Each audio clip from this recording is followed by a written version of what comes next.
Buenas tardes, estamos con José Luis Bernal, profesor de la literatura española del Departamento de Filología Hispánica de la Universidad de Extremadura. ¿Qué tal, José Luis? ¿Cómo estás? Muy buenas tardes, Raúl. Encantado de estar contigo. Igualmente. Soy profesor, como has dicho muy bien, de literatura española. En concreto, imparto literatura contemporánea en la Facultad de Filosofía y Letras de la Universidad de Extremadura, donde soy catedrático de la materia. También soy académico de número de la Real Academia Extremeña de las Letras y las Artes. Y bueno, he dedicado gran parte de mi vida a investigar en autores contemporáneos desde el siglo XIX hasta este siglo XXI y también prestarle atención a autores extremeños de la contemporaneidad. Me gustaría hablar de uno de tus libros en los que recoges algunos de los poemas que dedicó Miguel de Unamuno a Extremadura, como es el de Viajes por Extremadura, que me parece un libro muy interesante y me gustaría que me contaras pues qué es lo que te inspiró a recoger esos poemas que hablan de nuestra tierra. Bueno, Unamuno es un escritor clave para entendernos a nosotros ahora, aunque es un escritor de hace un siglo, ¿no? Él es el escritor del otro fin de siglo. Es un escritor muy interesante, muy completo, uno de los escritores más admirados y reconocidos internacionalmente en la España de la Edad de Plata y del fin de siglo, clasificado dentro de la llamada bien o mal generación del 98. Y a mí es un escritor que me ha fascinado siempre y en los últimos años, como sabrás, se ha puesto muy de moda por la película de Alejandro Amenábar, Mientras dure la guerra, que ha hablado de esos últimos tiempos en Unamuno. Incluso el año pasado, en pleno confinamiento, por un documental espléndido, una película documental, Menchón, titulada Palabras para un fin del mundo, ¿no? Donde habla de las circunstancias de la muerte de Unamuno en Salamanca nada más comenzó la guerra civil. Y es un personaje que ha vuelto a ponerse de moda. A mí me ha interesado siempre, pero también como extremeño, en un momento dado, hace ya bastante tiempo y por un encargo concreto para una colección de libros que se vendían con los periódicos y difundir la figura de Unamuno y la atención de Unamuno a Extremadura, me hicieron este encargo de recopilar una serie de textos de Unamuno dedicados a Extremadura. Entonces, bueno, no es difícil porque Unamuno es uno de esos escritores viajeros, uno de esos escritores que además escribió sobre sus viajes. Él tiene un libro titulado Andanzas y viajes españolas. Es además un escritor que tiene una concepción del paisaje y del viaje muy personal, muy especial, muy heredera del siglo XIX, pero también mirando hacia el siglo XX. Y a mí también me interesaba mucho su visión iberista de la península. Es decir, no se considera muy español, además de vasco, pero muy castellano, porque vivió en Salamanca casi toda su vida, pero él tenía una concepción que luego, por ejemplo, ha recuperado un autor como Saramago, ¿no? Una concepción iberista. Él es uno de los grandes iberistas de aquella época. Entonces me interesaba mucho esa visión del paisaje de Unamuno, porque es un escritor muy preocupado por lo trascendente, por lo espiritual, y él utilizaba el paisaje como una manera de profundizar en el alma, ¿no? Incluso de intentar acercarse a lo trascendente, a Dios. Era un enamorado de las montañas, de Gredos, a donde hacía excursiones. Y entonces yo recuperé una serie de textos, no muchos, 5 o 6 textos, en los que los viajes incluían a Extremadura. Porque a veces él, al ir de Salamanca a Madrid, donde iba bastante, no hacía el recorrido más habitual, sino que aprovechaba para bajar por Extremadura y recorrer lugares emblemáticos. Esto es muy de la época, muy del 98. Recuperar lugares olvidados, perdidos, no reconocidos en la geografía española, que todos aquellos autores pusieron de nuevo de actualidad. Entonces, Unamuno, en el caso extremeño, se fija en lugares emblemáticos de Extremadura, como son las Urdes, tan famosas en aquella época, porque después Alfonso XIII haría el famoso viaje con Marañón, el propio Buñuel, etc. Es decir, es una España olvidada que es extremeña.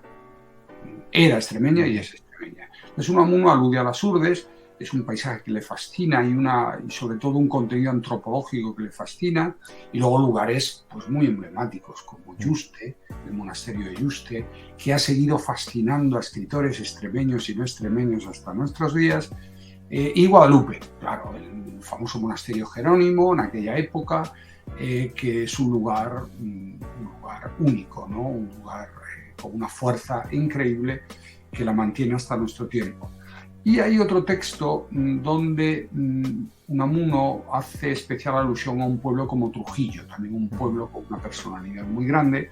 Lo que me llama la atención es cómo él elogia esos lugares históricos tan significativos que un poco lo vinculan a la gran historia de España, esa España ya descompuesta, derruida, desmantelada en la época en la que él escribe, y por otro lado la constatación de la ruina de esa España a través de la ruina y el abandono de estas tierras extremeñas. Porque claro, las urbes era algo tremendo, pero incluso la crítica que él hace al pasar por Trujillo es tremenda, ¿no? Entonces, a mí aquello me llamaba la atención. Y de hecho yo mis palabras preliminares las terminaba diciendo cómo me gustaría que don Miguel de Unamuno pudiera ver esta nueva Extremadura, donde hasta cierto punto nos hemos quitado de encima el paludismo intelectual del que él hablaba, ¿no? Esta Extremadura, afortunadamente, ya ha cambiado y ha mejorado muchísimo. Sí, pues la verdad es que tienes razón. Muchas gracias por las palabras.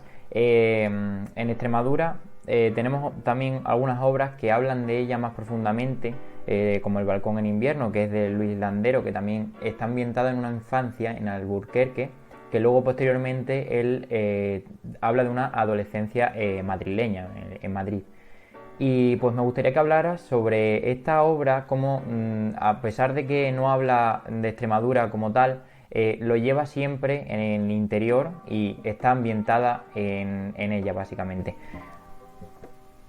Bueno, como dices muy bien, El balcón en invierno, que es una de las últimas novelas, si se la puede llamar novela, de Luis Landero, y que además tuvo bastante éxito, es la única novela u obra de Landero donde Extremadura es la protagonista declaradamente. Pero sin embargo, El balcón en invierno lo único que hace es hacerle justicia a toda la narrativa de Landero hasta ese momento, porque la auténtica patria de un escritor es la patria de su infancia. La patria de la infancia de Landero es Albuquerque, el lugar donde él nació, que jamás olvidó y que incluso él añoró siempre, añorando al niño que fue, porque su emigración forzosa, como la de tantas familias españolas en los 50, en los 60, incluso en los 70, a las grandes capitales, en este caso a Madrid, que es a donde él se va, pues supone una añoranza descarnada de una infancia feliz en medio de una naturaleza inolvidable. Entonces esta obra hace justicia a esa memoria del escritor, donde él recupera de una forma directa y clarísima a los lugares y los personajes de su infancia, en concreto la familia, sus padres, los abuelos, los personajes del pueblo, y convierte a Albuquerque y por lo tanto a Extremadura en protagonista, aquí sí oficial, de una obra. Pero repito, realmente toda la narrativa de Landero, con esos personajes un poco desvalidos, ¿no? En cierto modo son herederos de esa añoranza del protagonista de la tierra, porque en esto Landero encarna ese exilio interior que tantos extremeños, sobre todo de su generación e incluso posteriores, pues tuvieron que vivir por las circunstancias difíciles que había en esta tierra y que obligaba a marcharse desde a estudiar a la universidad, si te tenías que ir fuera, pues ganarte el pan, ¿no? Fuera. Entonces es un buen ejemplo este de Landero, porque además Landero es un escritor que ha vuelto a Extremadura, que de hecho ahora vuelve cada vez que tiene una oportunidad y ha recuperado todos esos vínculos, pese a ser un madrileño de pro, del barrio de Chamberí. Pero Extremadura se ha convertido desde su éxito como novelista en el lugar oficial de su origen, ¿no? Por eso el Balcón en invierno ha hecho justicia al cabo del tiempo a esa raíz extremeña de Landero que él nunca ha ocultado y que siempre ha pregonado. Sí, la verdad es que estoy totalmente de acuerdo con el anhelo que intenta expresar con la obra Extremadura, su tierra, debido a lo que ha dicho de esa migración forzosa que ha debido de tener a Madrid o a las grandes capitales. Miguel Delibes es otro escritor que también quiere llevar a sus novelas la Extremadura profunda, también de los 60, como por ejemplo en su novela de Los Santos Inocentes, que habla del cortijo extremeño, que es muy típico también de las tierras que muchas veces eran tierras feudales en las que sometían a sus criados a los tratos de los señores. Y me gustaría que me hablara sobre esta obra que tanto ha representado como Extremadura y cómo era en esos años. Bueno, Los Santos Inocentes es uno de los grandes éxitos de Delibes, digamos, para el grandísimo público, ¿no? Entre otras cosas, porque recibe, además del éxito que ya tuvo la novela al publicarse, recibe el espaldarazo del cine, que es un vehículo que multiplica la difusión, en este caso, de una obra literaria. Y la verdad es que la película de Mario Camus es una película excelente, que además también obtuvo premios muy importantes. Creo recordar que en el Festival de Cannes, a mejor actor protagonista. Entonces eso supuso un espaldarazo. Además la película se hizo creo que pocos años después de la publicación de la novela. Supuso un eco tremendo para la obra de Delibes.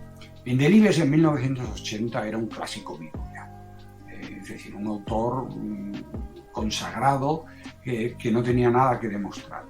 Y esto hay que aclararlo porque 1980 es la fecha de publicación de Los Santos Inocentes, pero la historia que se cuenta en Los Santos Inocentes mira hacia atrás y rastrea en la Extremadura más profunda de mediados de siglo aproximadamente. Entonces es el rescate ya en plena democracia de algo sangrante, de una realidad social y cultural sangrante de esa España profunda y olvidada, como antes las Urdes, en este caso protagonizada por Extremeña. Pero hay otros muchos casos, ¿no? De la Galicia profunda, el suroeste o el sureste español profundo, Murcia, Almería, con obras de otros escritores contemporáneos donde se habla de ese desastre, ¿no? Y atraso de la vida para quienes vivían en esas tierras. La Extremadura que pinta Delibes es una Extremadura que, por desgracia, hasta prácticamente la democracia prevalecía demasiado, ¿no? Esa Extremadura rural, latifundista, de grandes cortijos, de señoritos, crueles, deshumanizados, que no vivían en Extremadura y que utilizaban Extremadura para venir a esparcirse y a estar con sus amigos. Entonces Delibes, que es un gran conocedor de la vida rural y de la vida del campo, mezcla todos esos ingredientes que él ha dominado siempre. Incluso Delibes, sabes que es un cazador confeso, una caza realmente ecológica, ¿no? Y sostenible. Y entonces todos esos elementos que él conoce también y que ha empleado en otras novelas suyas, muy conocidas, él los mezcla aquí desde una especie de realismo crudo de la realidad extremeña de ese medio siglo, en un cortijo, en una dehesa extremeña, donde una familia de guardeses del cortijo vive el tremendo choque entre su circunstancia y la circunstancia de los señores, sobre todo del señor cazador que provoca todo el drama final. Incluso la resolución de la novela es una novela que hace una especie de justicia poética, ¿no? Por parte del familiar un poco loco, ¿no? Que interpreta magistralmente Paco Rabanne, ¿no? Un Paco Rabanne ya en sus últimos tiempos. De esa mezcla de mundo natural, de la visión del que viene de la ciudad y al mismo tiempo la terrible realidad social de los hombres del campo, ¿no? Es como una especie de recordatorio en los años 80 de una realidad extremeña que había sido, si no denunciada, sí descrita en muchos otros textos poemas, teatro, novela, desde principios de siglo, por otros muchos escritores. Y la realidad extremeña que conocemos es la realidad del gañán, del hombre de campo, que vive en unas circunstancias muy pobres, ¿no? Y en concreto la realidad extremeña es como la de un pueblo anclado en el tiempo, que no ha progresado, que no había ingresado en el siglo XX y que no va a despertar hasta mucho más tarde. Pues también podemos hacer alusión a un escritor muy importante como es Julio Llamazares, que también dedica palabras de nuestra tierra, en este caso dedicadas a la naturaleza, que en su obra que se llama Primavera Extremeña, que seguro que habla de la naturaleza extremeña, de toda su belleza que puede otorgar a todos los países, y me gustaría que me contaras un poco sobre esta obra y cómo plasma Julio Llamazares, un autor tan importante, esta tierra extremeña en su obra. Bueno, pues mira, estás planteando este diálogo de una forma inteligente porque hemos empezado con Unamuno, hemos ido con Delibes, que realmente es un escritor de posguerra, pero con una novela suya ya del 80, que mira hacia atrás, y estás terminando con una novela de un escritor mucho más joven, de nuestros días, vivo, un escritor muy conocido, y que en su texto plantea una situación, una visión completamente diferente a las que hemos comentado. Y que un poco podría representar la actualidad de Extremadura, el valor ganado, conquistado por Extremadura, por la naturaleza, en este caso extremeña, e implícitamente la sociedad extremeña, en este siglo XXI. Entonces es un progreso, digamos, a lo largo de un siglo, yo creo que muy ilustrativo del cambio, de la transformación que ha tenido Extremadura. Porque Llamazares no es extremeño, igual que Unamuno, es decir, es un escritor que viaja a Extremadura, pero en lugar de viajar como Unamuno, o como pudo haber viajado Delibes, ¿no? Es un escritor que ha venido a vivir algún tiempo en Extremadura. Entonces eso es una diferencia notable.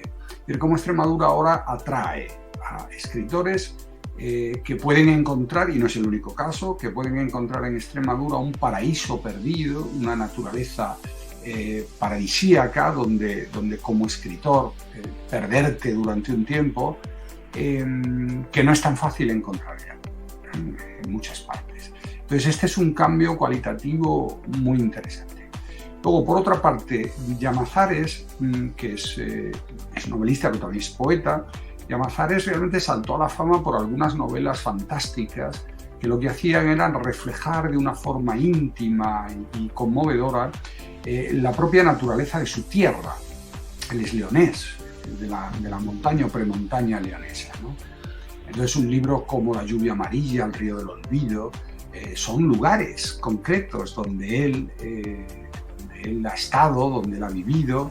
Entonces ha demostrado un amor a su tierra y una sensibilidad especial para trasladar a esas novelas el espíritu del paisaje, como en parte quería hacer Unamuno también.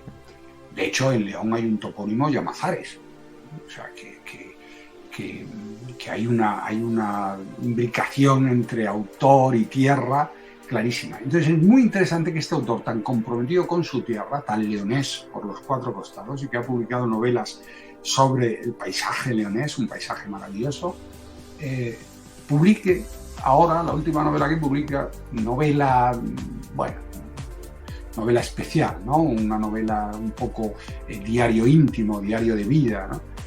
Una novela ambientada en Extremadura y ambientada en un lugar muy especial, que además tiene conquistada a otra mucha gente, que ha traído ahí su lugar para vivir, al menos durante ciertos tiempos del año, que es toda la sierra de los Lagares, en la zona de Madroñera, de Orihuela, cerca de Trujillo, ¿no? Un lugar especial, ¿no? Un lugar cerca de todo, cerca del mundo civilizado, pero apartado de todo. Entonces, esta novela o este texto tan biográfico, tan especial, realmente lo que cuenta es la experiencia del apartamiento familiar de Llamazares buscando un refugio en los tiempos de esta pandemia.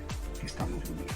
Entonces él se escapa a un lugar, a un lagar, ahí en esa sierra, y nos cuenta la vida, el pulso de la vida en el campo, en una naturaleza fantástica, maravillosa, sus paseos en una especie de confinamiento muy especial, sin las restricciones, los límites que ha tenido la inmensa mayoría de la gente durante este confinamiento. Entonces, digamos que es un contraste muy interesante para contraponer el confinamiento al que el COVID nos ha llevado en las ciudades y en las casas pequeñas, a esta especie de confinamiento voluntario en el campo extremeño, en una primavera espléndida, que es la que él narra en ese libro, ¿no? Hablando de sus paseos, de los cambios en la naturaleza, de la vida campesina natural y pequeña, de los encuentros con otros vecinos, y cómo el mundo sigue,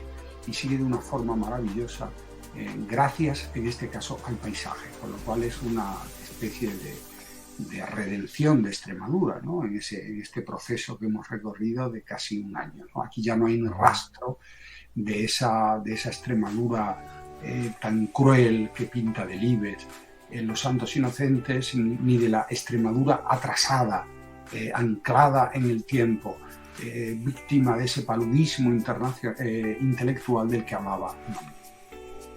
Muchísimas gracias, José Luis, por otorgarnos tus palabras, tu tiempo y sobre todo por enseñarnos la belleza que tiene Extremadura, que se recoge a lo largo del tiempo, como bien dices, a lo largo de todos estos autores extremeños y no extremeños que han escrito sobre nuestras tierras, y por todo el potencial que tiene Extremadura, tanto literario, arquitectónico, artístico, y toda la belleza que se puede enseñar a las demás partes del mundo en general. Muchísimas gracias. Gracias a ti, Raúl.